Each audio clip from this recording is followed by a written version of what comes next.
ukiona umepungukiwa nguvu ya kuomba, mwombe Mungu akupe nguvu ya kuomba.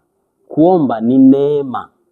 Na ndio maana ukisoma kitabu cha Zekaria sura ya 12 mstari wa 10 inasema, nami nitawamwagia watu wa nyumba ya Daudi na wenyeji wa Yerusalemu roho ya neema na kuomba.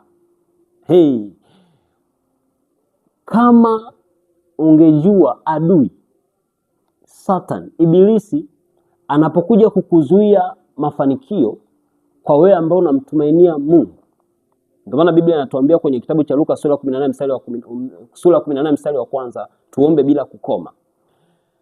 Kama tungetambua kwamba adui anatuzuia kwenye mafanikio kupitia kuzuia kuomba, anamimina ndani yetu shauku ipotee. Yaani anazuia ile shauku. Kwa mfano unaweza kuwa na shauku ya kula chakula, shauku ya kuomba, shauku.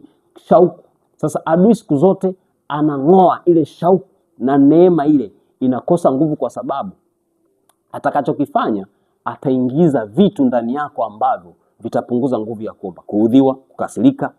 Na mimi mtu amenikela, mimi sina hata nguvu ya kuomba. Kwa hiyo kupitia kuondoshwa shauku ndani yako itakufanya wewe upoteze kabisa hamu ya kuomba. Kwa hiyo muombe Mungu, mwambie Mungu, naomba neema ya kuomba. Naomba neema ya kuomba. Naomba neema ya kuomba. Muombe Mungu, usichoke. Iwe ni asubuhi, usiku, mchana, hata kama unahisi kabisa umelala, umeomba dakika moja umelala, usisahau hili neno. Mwambie Mungu, naomba neema ya kuomba. Barikiwe sana.